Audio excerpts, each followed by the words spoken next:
Morning students, welcome back. हमारा जो chapter चल रहा था सप्लाई कर्व, आज हम देखेंगे कि हम सप्लाई कर्व के जो स्लोप्स होते हैं वो किस किस तरीके के होते हैं, यानी how many type of slope of supply curve, ये हमने देखने हैं। चेंजेस आपने देख लिए थे। इसके बाद में हमने जो देखनी है वो प्राइस इलास्टिसिटी के बारे में भी हमको पढ़ना है। आज हम पहले जो है प्राइस इलास्टिसिटी के बारे में पढ़ लेते हैं कि प्राइस इलास्टिसिटी ऑफ सप्लाई होती क्या है। तो बेसिकली आप ये देखिए कि हमको ये पता है कि प्राइस में चेंज होने की वजह से सप्लाई में चेंजेस होते हैं, ठीक है, जिसको आप मूवमेंट्स के नाम से जानते हैं। कि अगर मूवमेंट्स होते हैं, चाहे वो एक्सटेंशंस हो या कॉन्ट्रैक्शन हो, कि मूवमेंट्स आते हैं, प्राइस में चेंज हो जाती है, इसकी वजह से सप्लाई में भी चेंज होता है, ठीक है। ये चीज़ हमने देख ली। अब एक्सटेंशन में हमने ये देखा था कि प्राइस में चेंज आएगा, प्राइस में जो है डिक्रीज होता है, इसकी वजह से एक्सटेंशंस आते हैं। एक्सटेंशंस का मतलब ये होता है कि प्राइस जैसे ही कम होती है सप्लाई जो होती है वो डिक्रीज हो जाती है।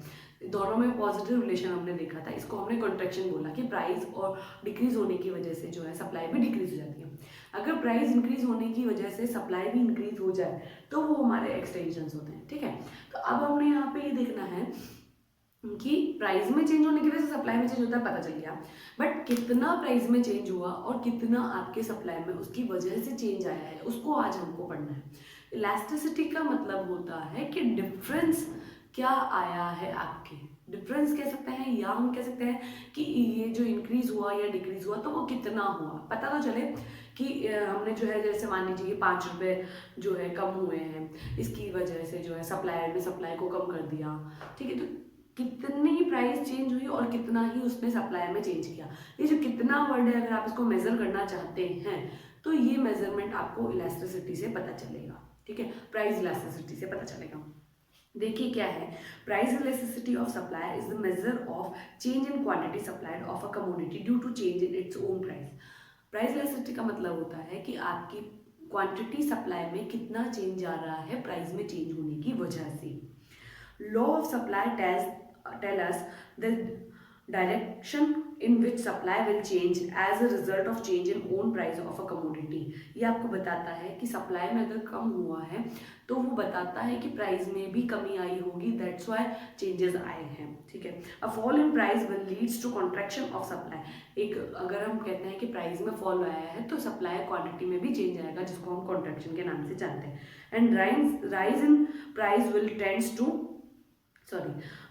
Leeds to extensions of supply. आपकी अगर प्राइस चेंज हुई है और इंक्रीज हुई है तो आपके ये बताता है कि आपके एक्सटेंशंस आएंगे, यानी आपकी क्वांटिटी सप्लाई भी इंक्रीज होगी, एक्सटेंड हो जाएगी। But if we want to measure the extent of extension and contraction of supply, we have to study the concept of price elasticity। अगर अपन ये जानना चाहते हैं कि कितना एक्सटेंशन हुआ है और कितना कॉन्ट्रैक्शन आया है तो उसके लिए आपको इलास्टिसिटी को पढ़ना पड़ेगा। Thus price elasticity of supply is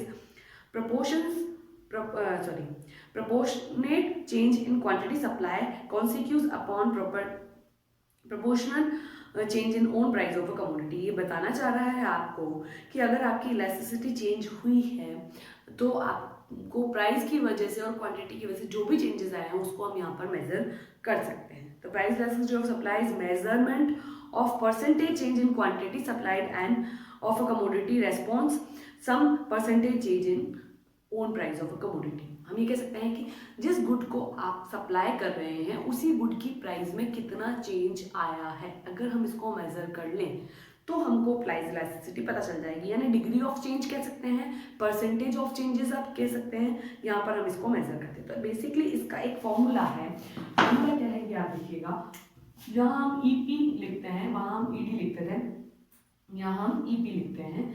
EP लिखने का ये है कि ये प्राइस इलास्टिसिटी को मेजर करता है, ठीक है, और सप्लाई इसमें रहती है, इसलिए यहाँ क्वांटिटी एंड पी, और यहाँ हम जो है पी और क्यू कर देते हैं, ठीक है। This is the formula of price elasticity of supply. Basically मैं आपको ये बता दूं कि यहाँ पर जो है परसेंटेज चेंजेस मेजर किए जाएंगे, यानी हम ये कहते हैं कि मान लीजिए कि 5 रुपये प्राइस पर 200 गुड्स बेची जा रही थी, कितनी 200 गुड्स बेची जा रही थी, ठीक है। अगर उसकी प्राइस जो है वो चेंज होकर 10 रुपये हो जाती है तो वो 400 गुड्स बेचते हैं, ठीक है। अब डिफरेंसेस के थ्रू जो है आप मेजर करेंगे। आपके बुक में जो एग्जाम्पल है हम उसको एक बार सॉल्व कर लेते हैं। यहाँ लिखा है a producer offer to sell 400 units of a commodity when its price is 10। 10 रुपये प्राइस पे वो 400% क्वांटिटी सेल करता था। ठीक है, तो हम यहाँ लिख देते हैं कि 10 रुपये हमारी जो है वो प्राइस है और 400 वो क्वांटिटी सेल कर रहा है। ठीक है, अब इसमें यहाँ बताना है कि while only 200 units are offered if the price is reduced to 5 per unit, find elasticity। इसने कहा कि जब चेंज आया तो चेंज आने पर जो है प्राइस चेंज हो जाती है 5 रुपीज और क्वांटिटी चेंज हो जाती है 200 रुपीज। सॉरी, तो ये जो चेंजेस है वो हम P1 और Q1 से मेजर करते हैं। ठीक है, इसको हमने P और PQ लिख दिया। ठीक है, अब आपको डेल्टा निकालना पड़ेगा बिकॉज हमको नीड है डेल्टा Q की और डेल्टा P की। तो डेल्टा Q निकालने के लिए फॉर्मूला होता है Q1 minus Q। Delta P निकालने के लिए फॉर्मूला होता है P1 माइनस P। ठीक है, अब हम क्या करेंगे, पहले डेल्टा मेजर कर लेते हैं बिकॉज P और Q आपके पास अवेलेबल है। ठीक है, तो हमने डेल्टा निकालने के लिए क्या करना है, सबसे पहले हम Q का डेल्टा निकालते हैं। 400 माइनस 200 डन, ये हमारे डेल्टा Q आ जाएगा। डेल्टा Q निकल के आ गया आपकी 200। अगर आप चाहते हैं कि भाई मैडम हमने तो 200 माइनस 400 किया था, तो आप ऐसे भी कर सकते हैं 200 माइनस 400। ठीक है, जब आप इसको माइनस करेंगे तो माइनस का 200 आएगा। ठीक है, डेल्टा पी अगर हम निकालना चाहते हैं तो आपके 5 माइनस 10 आएगा, जिससे आपके माइनस का 5 आ जाएगा।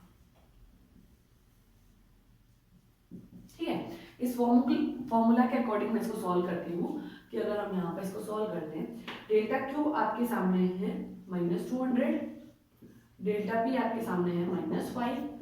अगर हम ये पी और क्यू लिखते हैं तो पी हमारे सामने है 10 और यहाँ हमारे सामने है 400।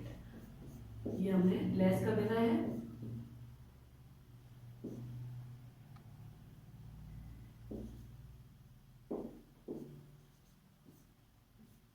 आपके जो आंसर आता है वो आता है 1।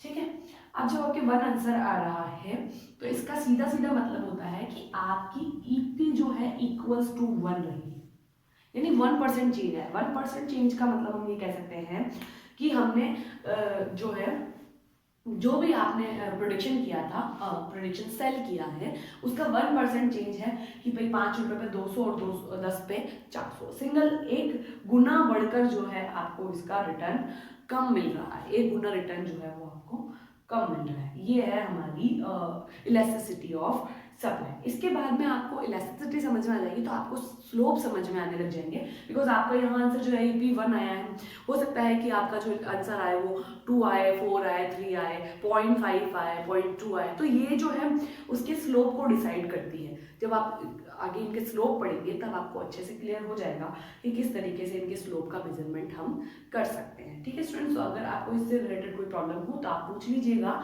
साथ ही साथ इस तरीके के कुछ क्वेश्चन आप सॉल्व कीजिए बिकॉज आपके एग्जाम में वो क्वेश्चन आ सकते हैं कि ये क्या होता है, किस तरीके से हम इनको सॉल्व करेंगे। डेटा आपको अवेलेबल हो जाता है बट मेजरमेंट आपको करना है, फॉर्मूला आपको निकालना होता है। ठीक है, तो ये चीज़ आप ध्यान रखें। कैलकुलेशन तो हमको ही करनी है तो उसके लिए भी हमको प्रिपरेशन करनी पड़ेगी। ठीक है, अगर आपको इससे रिलेटेड कोई भी प्रॉब्लम हो आप पूछ लीजिएगा। Okay, thank you.